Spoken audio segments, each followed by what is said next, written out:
Hello guys, আসসালামু আলাইকুম। আমি আব্দুল মালিক আশিক। আশা করি আল্লাহর রহমতে আপনারা সবাই ভালো আছেন। তো গাইস, আজকে রমজান মাসে আমি বের হয়েছি এই আমাদের গ্রাম বাংলার প্রাকৃতিক পরিবেশ আপনাদেরকে দেখাবার জন্য। তো বন্ধুরা, বিকালের পরিবেশটা দেখাবার জন্য আমি বের হয়েছি। তো বিকালের পরিবেশটা এখানে খুব নিরিবিলি, খুব ভালো একটি জায়গা। তো এখানে চতুর্দিকে সবুজ আর সবুজ ধান ক্ষেত। তো এটা ধান ক্ষেত, এখান থেকে ফসল বের হবে। বৈশাখ জ্যৈষ্ঠ মাসে ধান কেটে ঘরে নেবে এই খাবার। তো বন্ধুরা, এখানে আপনারা দেখতেই পারছেন আমি আছি একটি ধান ক্ষেতের মাঝখানে, ক্ষেতের লাইলে। তো এখান থেকে প্রচুর চতুর্দিকে ধান ক্ষেত আর ধান ক্ষেত। তো ধান ক্ষেত দেখাচ্ছি আপনাদেরকে। তো বিকালবেলা এখানের পরিবেশটা খুব সুন্দর, খুব ভালো একটি পরিবেশ, নিরিবিলি জায়গা। তো আপনারা চাইলে এখানে আসতে পারেন।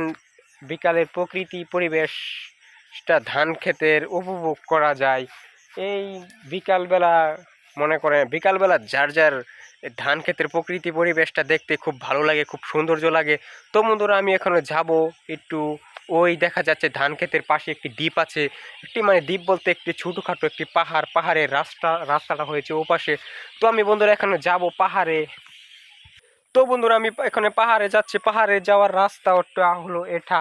তো আমি পাহাড়ে যাচ্ছি, গিয়ে দেখি পাহাড়ের উপর থেকে এই আমাদের ধান ক্ষেতের দৃশ্যটা কেমন দেখা যায়। ওয়াও, যতই উপরে উঠছি ততই নিচে শুধু দেখা যাচ্ছে সবুজ আর সবুজ। আমাদের দেশটা, আমাদের বাংলাদেশটা কত সুন্দর প্রাকৃতিক পরিবেশ। গ্রামের পরিবেশটা কত সুন্দর, নিরিবিলি। চতুর্দিকে বিকালের পরিবেশটা খুব ভালো, খুব সুন্দরই লাগে। তো বন্ধুরা, আমি প্রায় পাহাড়ের উপরে উঠে পড়েছি।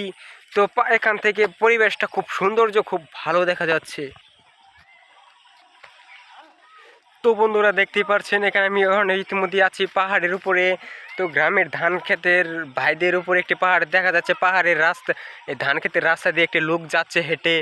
তো আমি এখন আছি বর্তমানে পাহাড়ের উপরে। এই দেখেন পাহাড়, ওই দিকে আছে একটি এই পুকুর। দেখা যাচ্ছে প্রকৃতির পরিবেশটা আরো সৌন্দর্য করে নেয়।